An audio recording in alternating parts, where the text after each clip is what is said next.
தீர்வுகள் மாயோன் வைக்க கம்சனை ஜெயித்த காதல் சரி பார்வுகள் வேத நன்னூல் வரராஜன் முனிவர் செய்த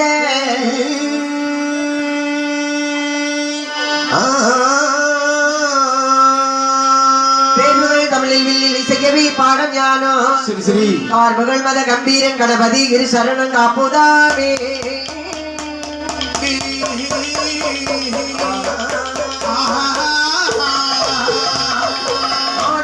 நல்ல நாடி நாவலர்கள் புகழும் நாடி வெள்ளை புலியும் நாடி விழுந்தங்கள் வீசும் நாடி துண்டி பூக்கும் நாடி துண்டி பூக்கும் நாடி வாழ்த்தி மலர் நாடி பூக்கும் நாடி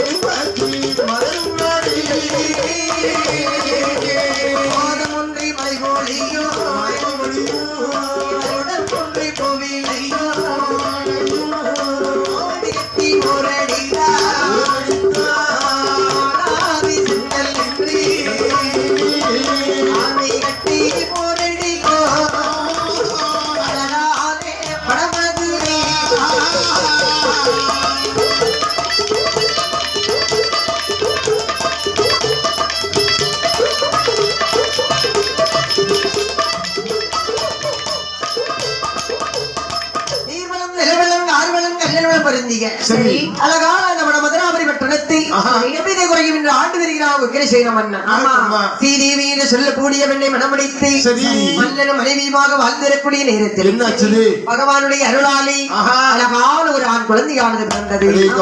அந்த குழந்தையுடைய பலாவலனை பார்க்க வேண்டும் என்று ஒரு சோதனை வரவழைக்கின்றார்.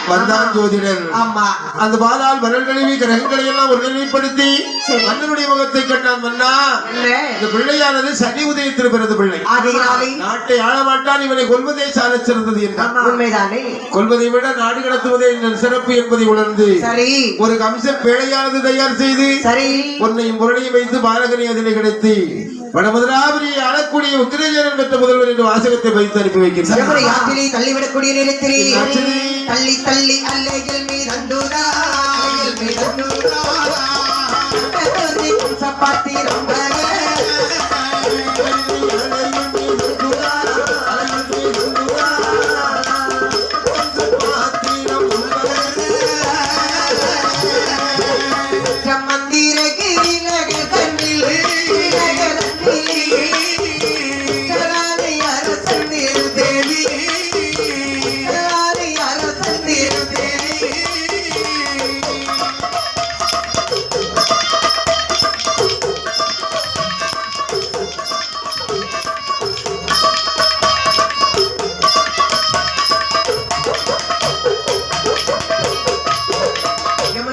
விட்டு வேலையாளதும் நிறந்து வந்தவாறு பெறுகின்றது.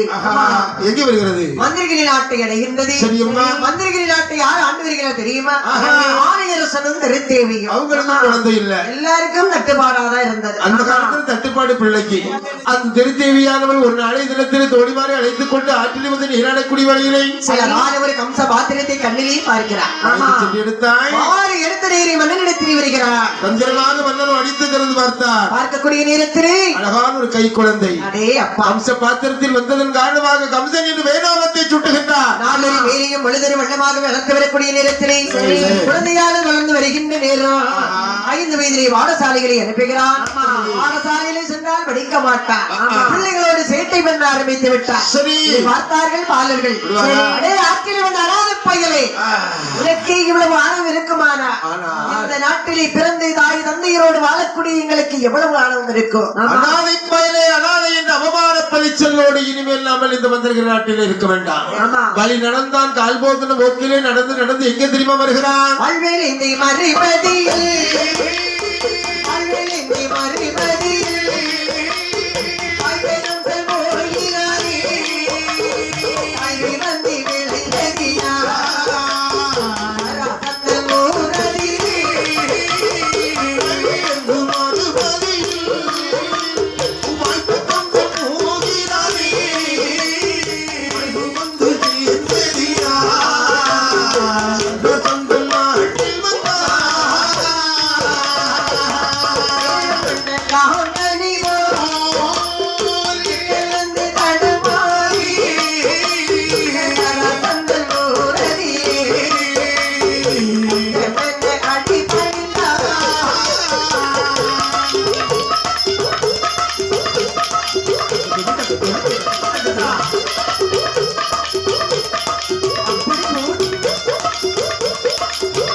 வேண்டாம் என்று சொல்லி சரி. நேரே வருகிறான் அந்த கம்சராஜனாகப்பட்டவன். நேரே சதாசந்தனுடைய நாட்டிலே வருகின்றார். சராசனுடைய பாலர்களுக்கெல்லாம் மன்னாவிற்கு வசதியில் பாடம் படித்துக் கொண்டிருக்கிறார். இதை யாருக்கு தெரியாமலே ஆராய்ந்து கொண்டிருக்கிறார். பார்த்தார் வசுதேவர். பாலகா, கொஞ்ச நாளாகவே உன்னை பார்த்துக் கொண்டே வருகிறேனே, என்னோடு நீ கல்வி கற்றுக் கொள்கின்றாயா? அப்படியே நடந்து கொள்கிறேனே. அப்படி என்ன போது அன்றைய தினத்திலே வசுதேவனுடைய சீடனாக மாறுகிறான். சரி, பாடங்களை படித்தான், கற்றான், தேர்ச்சி பெற்றுக் கொண்டு வருகிறார். இப்படி இவன் இங்க இருக்கும் பொழுது வடநாட்டிலிருந்து வருகிறான் சிங்கவாகனன் என்று சொல்லக்கூடிய மன்னன். அநேக மன்னாதி மன்னர்களோடு எதிர்த்து யுத்த செய்து வேண்டிய பரிசுகளை எல்லாம் வாங்கிக் கொண்டு சராசனுடைய நாட்டிலே விடையெடுக்க வருகிறான். மன்னாதி மன்னர்களை அனுப்பினால் அழித்து விடுகிறான். வீராதி வீரனை அனுப்பினால் அழிக்கின்றான். ஒத்தலமெல்லாம் எடுத்து நொறுக்குவதற்கு வந்திருக்கிறான். பார்த்தான் ஜராசந்தன். என்னடா செய்வது? அவமானத்தை துடைக்க வேண்டுமே. ஆனால் மறு யோசனை கொண்டு போடுகின்றான். எப்படி? வடகோடியில் இருக்கக்கூடிய மன்னனை வெல்லக்கூடிய வீரன் எவனாக இருந்தாலும் சரி, சரிதான், என்னுடைய மகளால் எவனுக்கு திருமணம் முடித்து கொடுத்து நாட்டிலே சரிபகுதி அவனுக்கு கொடுப்பேன் என்றான். இந்த வாசகத்தை காதலி கேட்டானே கம்சபூபதி. வசுதேவரிடத்தில் இருந்து விடைபெற்றான். புறப்பட்டு வருகிறார். மல்லனோடு வந்து யுத்தம் நடத்தக்கூடிய வரையிலே மல்லனை விழித்தான். ஜராசந்தனை மல்லனை அங்கே கல்லோடு வச்சு அடித்துக் கொண்டார். சிங்கவாகன் இறந்தான் அல்லவா? இறந்த செய்தியை அறிந்தார் சராசந்தனாகப்பட்டவன். பாலகா, என்னுடைய நாட்டையே நீ வென்று விட்டாயப்பா. உனக்கு என்னுடைய மகளை மனமடித்துக் கொடுப்பதற்கு தயக்கமே இல்லை. ஆனால் என்ன, உன்னுடைய ஊர் என்ன, பேர் என்ன, தாய் தந்தையர் யாருன்னு என்னிடத்திலே நீ சொல்லணும். மன்னர் பெருமான் அவர்களே, மந்திரகிரி மாவட்டத்தை ஆண்டு கொண்டு வருகிறார்கள் அல்லவா? ஆறு அரசனம் திருத்தேவி என்று வளர்த்தவர்கள் இதுதான் எனக்கு தெரிந்த விவரம் என்றார். தூதுவரை அழைத்தான், ஆறு அரசனை வரவழைத்தான். ஆறு அரசனை கம்சப்பேளை கொண்டு வந்து கட்டக்கூடிய வேளையிலே இறந்து பார்க்கிறான். வடமதுரையை ஆளக்கூடிய உக்கிரஜன புதல்வர் என்று மனது மகிழ்ந்தார். மனதார மகளை திருமணம் முடித்துக் கொடுத்தார். சொந்த நாட்டிற்கு புறப்பட்டான் வசுதேவரோடு சேர்ந்து. நேர வருகிறான். வடமதுரையில் வந்து பார்க்கக்கூடிய வேளையிலே உக்கிரஜனன் இருப்பதை கண்டான் அல்லவா? கோபம் வராம இருக்குமா? இவர்கள்தானே நம்மளை அனாதையாக ஆற்றிலே விட்ட வாழர்கள். இவர்களை நாம சிறைகளை அடைக்க வேண்டும். உத்தமம். தாய் நீரை சிறைகளை அடைக்கிறான். அந்த நேரத்திலே அரியாசனத்திலே அமர்ந்தான். மணிமகடத்தை சூட்டினான். அந்த தினத்திலே இருந்து மன்னனாக பொறுப்பேற்றான். இவன் இங்கே இப்படி இருக்கும் பொழுது சரி அரசவையிலே தேவகி ரோகிணி இருவரையும் கண்டார். கண்டபோது ஆனந்தம் கொண்டார். இருக்கத்தானே செய்யும். நினைக்கிறார், அடுத்து வசுதேவருக்கு நாம குருதட்சணை எதுவுமே கொடுக்கலையே, கொடுத்து கணக்க முடிச்சிருந்தோம். நம்ம இரண்டு தங்கிமார்களையும் அவருக்கு மனமுடித்து கொடுத்தால் என்ன நல்ல திட்டம். அப்படி என்று தேவகி ரோகிணியை அழகாக வசுதேவருக்கு மனமுடித்து கொடுத்து அழகாக வாழ்ந்து வரக்கூடிய நேரத்திலே நாட்டிலே உள்ள மக்கள் எல்லாம் அழகாக வாழ்ந்து வரும்போது ஒரு நாள் தினத்திலே சம்சாரி மார்கள் நினைக்கிறார், அண்ணா மழை ஒளிந்து செழிப்பாகவே நாடு இருக்கிறதல்லவா, குளிர்ச்சியா இருக்குமாறு இந்த இடத்திலே நாம பயிர்கள் செய்து வளர்த்தோமே, ஆனா நிறைய பலன் கிடைக்கும். அப்படியே நீ என்னென்ன பயிர்கள் வைக்கிறார் தெரியுமா? வைத்தா இஞ்சி வைத்தார்,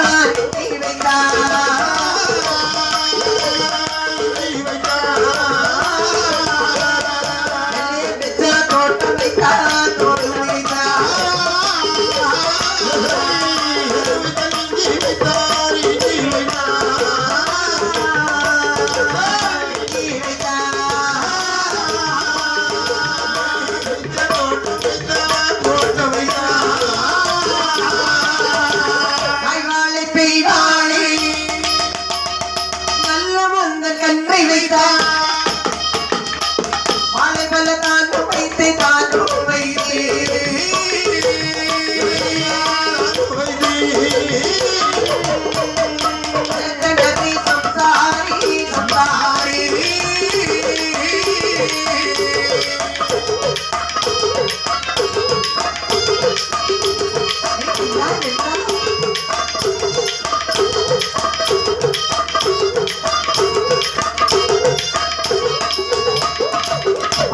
சம்சாரிமார்கள் அழகாகவே இப்ப தோட்டங்கள் எல்லாம் வைக்கிறார்.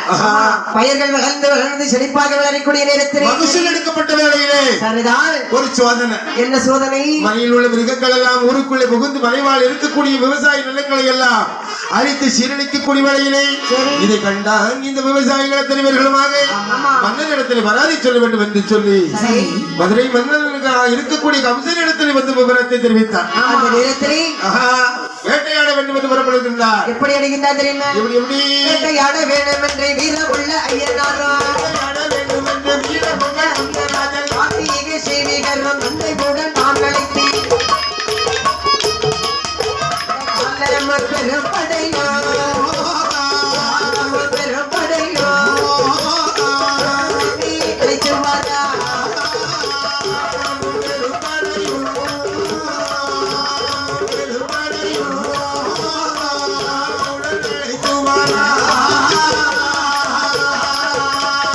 சொன்னபோது மன்னனுக்கு கோபமானது வருகிறது. மந்திரி பிரதமாரிமார்கள் எல்லாம் வரவழைத்து வேட்டையாட வேண்டும் என்று வந்து கொண்டிருக்கிறார். ஆமா, இதை பார்த்தார்கள் தங்கைமார்கள். அண்ணா அண்ணன் வேட்டையாட போகிறாரே. இதுவரை அண்ணன் வேட்டையாடுவதை பார்த்ததே கிடையாது அல்லவா? இன்றைய தினத்தில் அண்ணனோடு வேட்டையாடுவதை நாமல் பார்க்க போக வேண்டும். அண்ணா ரதத்தை நிறுத்துங்கள் அண்ணா. அண்ணா நாங்கள் எங்கு போகின்றீர்கள்? வேட்டைக்கு புறப்பட்டினம். நாங்கள் வருகிறோமே அண்ணா. அண்ணன் வேட்டையாடுவதை தங்கை கண்டால் அது சரியாகுமா? தங்கச்சி கானகத்தை நீங்கள் கெட்டது கிடையாது, ஆகையினாலே வர வேண்டும் என்று சொன்னார். விடாப்பிடியா படிக்கிறார். பார்த்தார் கவிதை நடப்பதெல்லாம் நடக்கட்டுமே. தேவகி ரோகிணி வசுதேவன் மூவேரையும் அழைத்தான் அல்லவா? புறப்படுகிறார் ரதத்திலே அமர்ந்து கொண்டு மலையடிவார பக்கத்தில் வருகிறான். என்ன செய்கிறார் தெரியுமா? நல்ல பக்கம் வல்லையும் கட்டி வல்லையும் கட்டி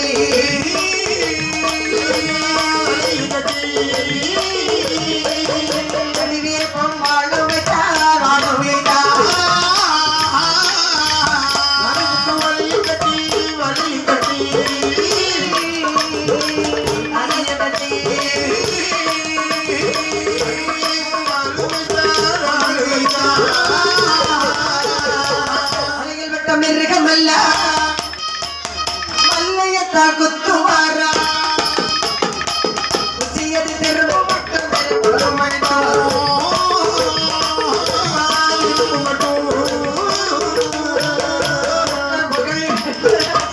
வேட்டையாடி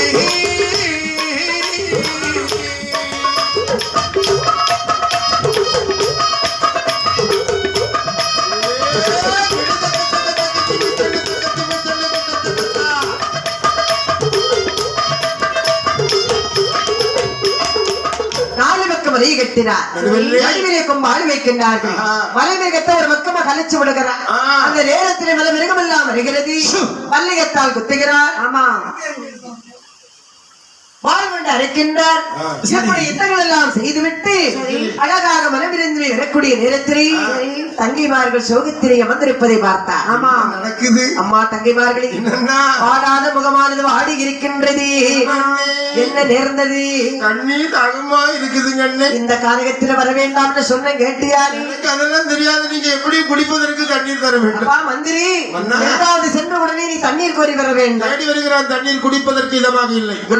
தங்கச்சி நம்ம அரண்மனைக்கு போயிடலாம். அம்மா வேண்டாம், கவலைப்படாதீர்கள். மாமரத்திலே மாங்கனியானது தொங்குகின்றது அல்லவா? அந்த மாங்கனியை வரைத்து கொடுத்தா அண்ணனுடைய தங்கையுடைய தண்ணீராக தேர்ந்து விடுத்து பார்க்கிறான். மாமரத்திலே ஒரே ஒரு மாங்கனி இருப்பதை கண்டான் அல்லவா? சற்று யோசிக்கல சிந்திக்கல வில் வளைத்தான். வானத்தை தொடுத்தான். வானத்தினாலே மாங்கனியை பறித்தான். மற்றொரு வானத்தினாலே கரத்திற்கு கொண்டு வந்தான். 8 துண்டுகளாகவே வெட்டி பங்கு வைத்தான். தங்கை தேவகி கையிலே கொடுத்தாரே. இதமாக சாப்பிட்டாள். தேவகி யானவள் தாகத்தை தீர்த்தாள். ரோகிணியும் பக்கத்தில் நின்று பார்த்துக்கிட்டு செய்யும். என்ன செய்ய கொடுக்கணுமா வேண்டாம்? அவளுக்கும் பகிர்ந்தாள். இருவேறும் தாகத்தை தணித்தார்கள். அரண்மனைக்கு திருப்பக்கூடிய வேளையிலே கமிஷன் பறித்தானே ஒரு மாங்கனி. அது யாருக்கு சொந்தப்பட்டது தெரியுமல்லவா? பரத்துவாதியர் என்று சொல்லக்கூடிய மகரிஷி பெருமானுக்கு சொந்தப்பட்டது. 12 வருடத்திற்கு ஒரு முறை ஒரு பூ பூத்து ஒரு காய்க்கக்கூடிய ஒரு அற்புதமான ஒரு மாங்கனி. அதை பறித்தான், கொடுத்தான் அல்லவா? பரத்துவாதியர் அவத்தை முடித்தான். ஞான திருஷ்டினால் வந்து மரத்தின் முன்னிலை நிற்கின்றார். பார்க்கக்கூடிய நேரத்திலே மாங்கனியை காணவில்லை. என்னடா இது அதிசயமாக இருக்கிறது. தவ வலிமையிலே எண்ணி பார்க்கக்கூடிய சமயத்திலே ஆணர் ஒரு பறித்தான். பெண்கள் சாப்பிடுவதை கண்டார் அல்லவா? ஆத்திரம் வந்தது. சாபத்தை போடுகின்றார். எப்படி போடுகிறார்? அடே, எனக்கு சொந்தப்பட்ட கரியை பறித்து எவ்வளவு 8வது பங்கு வைத்து கொடுத்தானோ அவன் வயிற்றிலே பிறக்கிற குழந்தையுடைய கையினாலே அழிய கடவாய். இப்படி அசிரியாகவே இந்த சாபத்தை காதிலே கேட்டார் கமிஷன். ரதத்தை நிறுத்தினார். உரிவாளை உருவினார். தேவகி வெட்டுவதற்கு துணிந்தார். உன்னுடைய வயிற்றில் பிறக்கக்கூடிய பிள்ளை நான் என் தலைக்கு ஆபத்தாய் ஆனால்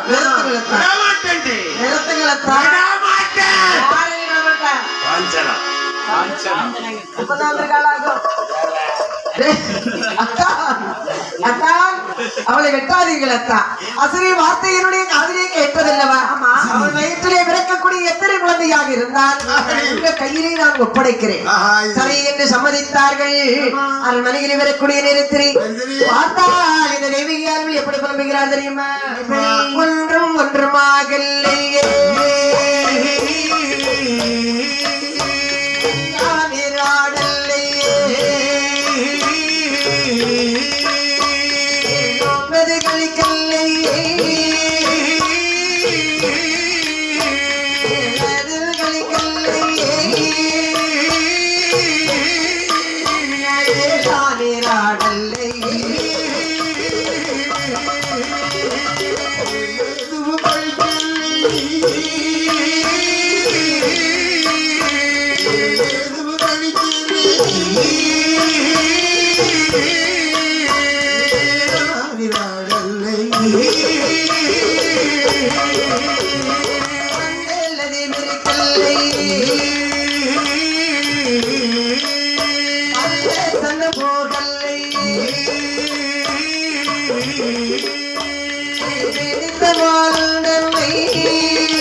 ஒன்று மன்றம் ஆகவில்லை, ஒன்றா நீராடவில்லையே. அதற்கு முன்னாலே நம்முடைய பாலகியை கொல்ல வேண்டும் என்று திட்டமிட்டு விட்டாரே. வருத்தத்திரி வேதனையிலே கவலையோடு கண்ணீரோடு இருக்கக்கூடிய நேரத்தில் பகவானுடைய அருளாலே பார்த்தா இந்த கம்சராஜன் என்னடா தங்கை என்று விட்டோமை யாரா கூட்டுவனை பெற்றெடுத்து விடுவார். அவர்களை தனித்தனி அறைகளை சிறைகளை வைக்க வேண்டாம் என்று தேவகியை பிடித்தான். பாதாள சிறையிலே தன்னந்தனிமையை பிடித்து அடைத்தான். பகவானுடைய அருளாலே அடுக்கடுக்காக 6 குழந்தைகள் பெற்றெடுக்கிறார். அடித்துக் கொண்டார். 7வது கருவுற்றார். 7வது குழந்தையை 4 மாதத்திலே கருவை அளித்து ரோகிணி வயிற்றில் அடைத்துட்டார். அங்கே 10 மாதமும் பரிபூரணமாக திகழ்ந்து ஒரு ஆண் பாலகனை பெற்றெடுத்தால் பலராமன் என்ற பெயரோடு அங்கே அவன் வளர்ந்து வர குழந்தை காணவில்லை என்று வைத்தியன் சொன்ன வார்த்தையை காதலை கேட்டு அன்றைய பொழுதில் இருந்து சித்திரவதை அதிகரிக்கின்றது. குழந்தை யாருக்கு கொடுத்தாய், எப்படி கொடுத்தாய், யார் உனக்கு உதவி செய்தது? உண்மையை சொல்லுவதை அடித்து கொண்டு விடுவேன். எங்கே எங்கே எங்கே என்று சொல்லி சித்திரவதை செய்யக்கூடிய பார்த்தார்கள். அல்லது புலம்பத்தானே செய்ய முடியும். எப்படியெல்லாம் வாழ்ந்தராமல் இன்றைய தினத்தில் இப்படி சிந்திச்சதற்கு காரணமாகிவிட்டோம். அதானே ஆண்டவா, நீ கொடுத்த சோதனையைப்பா. சோதனை மேல வேதனை. சிறைச்சாலையில் இருந்த பிறகிலும் கூட துன்புறுத்துகின்றார்களே என்ற கவலையோடு வாடி இருக்கக்கூடிய நேரத்திலே தேவாதி தேவர்கள் எல்லாம் பூமி வாழ மறுக்க முடியாமல் மாயனரி கோபாலனை மனதிலே வேண்ட அந்த நேரத்திலே கண்ணனாகப்பட்டவர் தோன்று சொல்லுகிறார், தேவர்களே உங்களுடைய திண்ணலை தீர்ப்பதற்காகவே தேவகியால் வயிற்றிலே 8வது குழந்தையாகவே ஜனனமாகிறேன். உங்களுடைய கவலையை நான் தீர்த்து விடுகிறேன். நாராயணா நமோ நாராயணாய நமக. இப்படியாக எல்லோரையும் கையமர்த்தி விட்ட பிறகு என்னாகிறது தெரியும் அல்லவா? மாயனரி கோபாலன் எப்படி ஜனனமாகிற பாருங்கள்.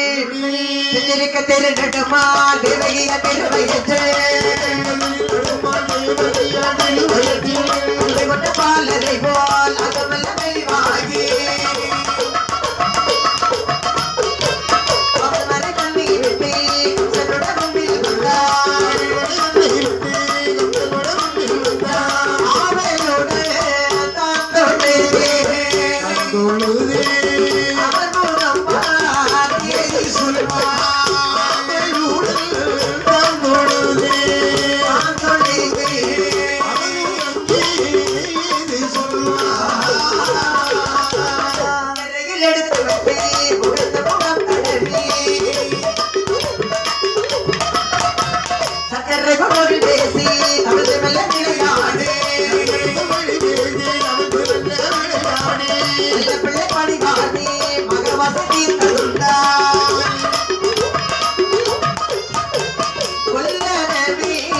அவன் தானே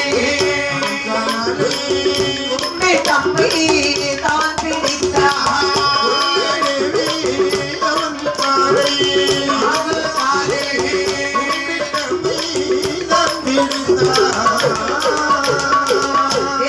வயிற்றிலே மாயனேரி கோபாலன் 8வது குழந்தையாகவே ஜனனமாகிறார்.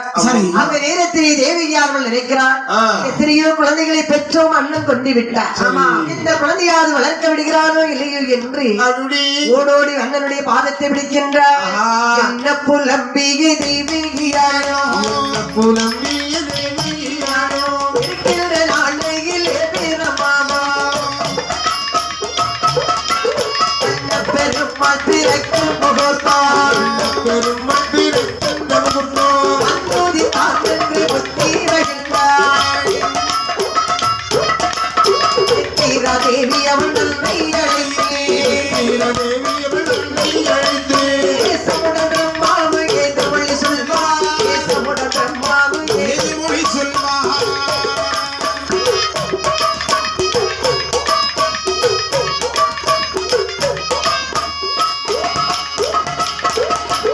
அந்த மொழி கேட்டு நித்திரா தேவி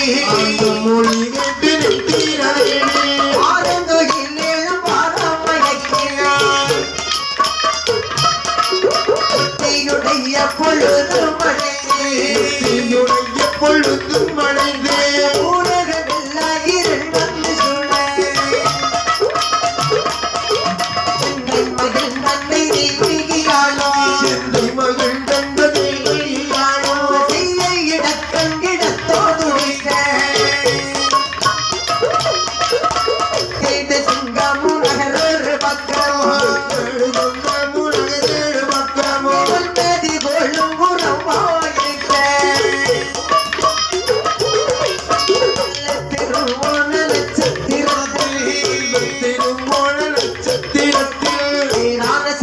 படையுடன் வந்து பிறந்தாரே.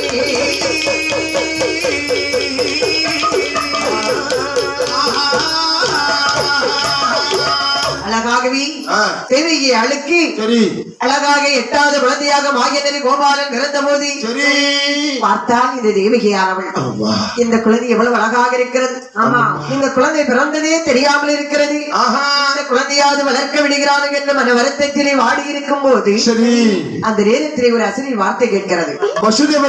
என்ன குழந்தை பிறந்திருக்கிறது என்று சொல்லி நீங்கள் ஆனந்தம் கொள்ள வேண்டாம். ஆகையினாலே உடனடியாக இந்த கை குழந்தை எடுத்துக்கொண்டு நேரடியாகவே நீங்கள் புறப்பட வேண்டும். இங்கிருந்து மதுராபுரி பட்டணம் விட்டு கடந்து ஆயர்வாடி பட்டணத்திலே யசோதைக்கு ஒரு பெண் குழந்தை பிறந்திருக்கிறது அல்லவா, அங்கே இருக்கக்கூடிய பெண் குழந்தையை எடுத்து இந்த ஆண் குழந்தை அங்கு வைத்து விட்டு பொழுது விடுவதற்குள்ளதாக சிறைச்சாலைக்குள் வர வேண்டும் என்று பார்த்தார். அந்த அசரிய வார்த்தையை கேட்ட போது அந்த குழந்தையை எடுத்து அழகாக பூக்குடையில் வைத்து அந்த குழந்தையை எடுத்து அப்படியே கொண்டு வருகிறார். வாசலானது ஓட்டி இருக்கிறது. சிவதாண்டவா மாயனேரி கோபாலன் ஆகப்பட்டவள் பால் பெருவிரலை எடுத்து கதவிலே விதைக்க அந்த கதவானது தானாக திறக்கிறது. அதையெல்லாம் தாண்டி ஆயர்வாடி வட்டடத்தில் வருகின்றார். அசோதையால் இடத்திலே குழந்தையை கிடைத்து விட்டு அங்கு பிறந்திருக்கும் பெண் குழந்தையை எடுத்து இங்க வச்சுட்டார். இதை பொழுது முடிவதற்குள்ளாக நடந்து முடிந்தது. மறுநாள் காலை பொழுது முடிந்தது. குழந்தை பிறந்தால் சிறைச்சாலையில் என்ற விவரத்தை அறிந்தான் கம்சன். ஆத்திரத்தோடு வருகிறான். பிறந்த குழந்தையை பார்க்க வேண்டிய 8வது பிள்ளை அல்லவா, சிறைச்சாலை திறந்தான். தேவையை கண்டாடியே உங்கள் இருவரையும் தன்னன் தனிமையில பிரித்து வைத்த பிறகிலும் கூட அண்ணனை கொள்வதற்காக நீ வேண்டும் என்ற பிள்ளைகளை பெற்று வைத்துக் கொண்டிருக்கிறாய். இந்த குழந்தை உன் கையில இருந்தாதானே நீங்க சந்தோஷப்படுவேன். இந்த குழந்தையை நான் கொண்டு விடுகிறேன். ஒரு குழந்தையை அப்படி ஆகாயத்தில் அப்படி வீசி கையில இந்த வாழை கேட்டுலாம் பாருங்க. அந்த நேரத்திலே குமரி பகவதி ஆனவள் அந்தரத்திலே கம்சனுடைய மார்பிலை விதித்து அந்தரத்தில் என்று சொல்லுகிறார். கம்சராஜா யார் நினைத்தாயடா, குமரி பகவதியால் வந்து பிறந்திருக்கிறேன். உன்னை கொல்ல வேண்டுமே என்று உன்னுடைய தங்கை மகன் ஆயர்பாடி ஊரிலே அசோதியாளுக்கு வளர்ப்பு மகனாக வந்து வருகிறார். ஆமா, இடி விழுந்தாச்சது இவனுடைய இதயத்தில். நம்மை கொல்வதற்கு கூற்றுவரை பெற்றான் என்று சொன்ன உடனே கதி கலங்கி கம்சன் நிலைக்கின்றார். ஆயர்பாடி பட்டணத்தில் இருக்கக்கூடிய இன்று பிறந்த பிள்ளைகள் எத்தனை பிள்ளைகள் பிறந்தாலும் சரிதான், அத்தனை பிள்ளைகளையும் கொண்டு குவிக்க வேண்டும் என்று திட்டம் திட்டுகின்றான். அதற்குரிய ஏற்பாடுகளை செய்யக்கூடிய வழி. அப்படி இருக்கும் போது ஆயர்பாடி பட்டணத்திலே அங்கே என்ன நடக்கிறது தெரியுமா?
பாலகன் நல்லை தலையடித்து படியானவள் அழகாக எடுத்த தாராட்டினாலே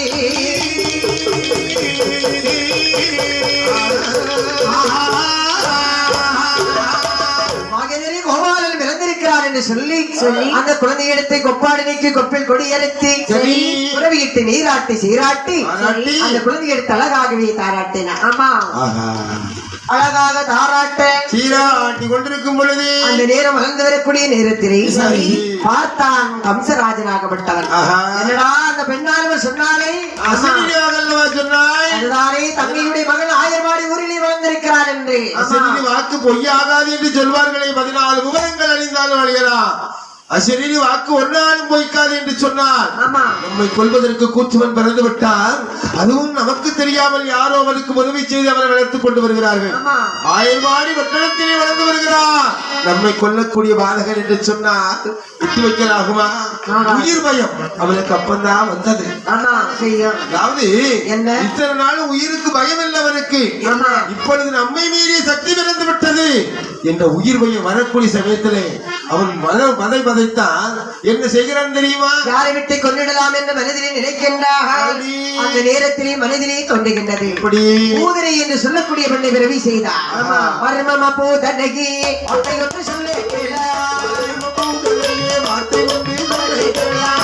படிமுகத்திலே ஆயருட அரண்மனைகளே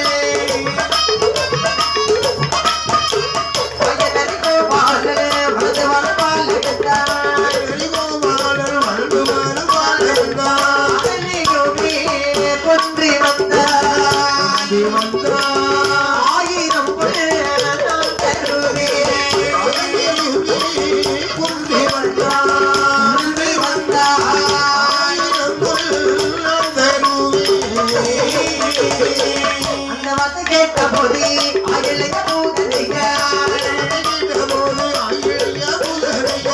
அயவலை கொல்ல அன்று மன்னவன் அவளை கொண்டான். கள்ளி பலாலாக்கு அத்திரம் பலாலாக்கு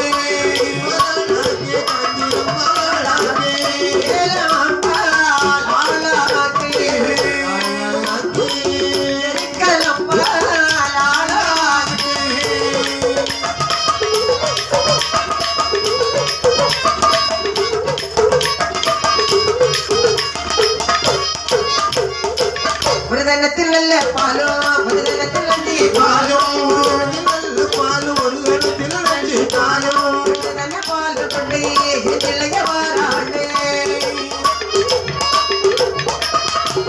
அயர்வாடி ஊரதிலே ஆயருடைய கர்மதிலே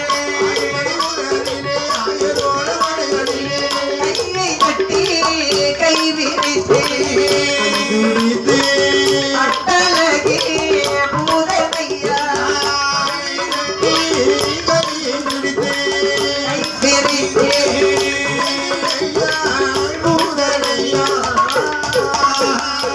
பூதனையானவளை பிறவி செய்தார்கள்.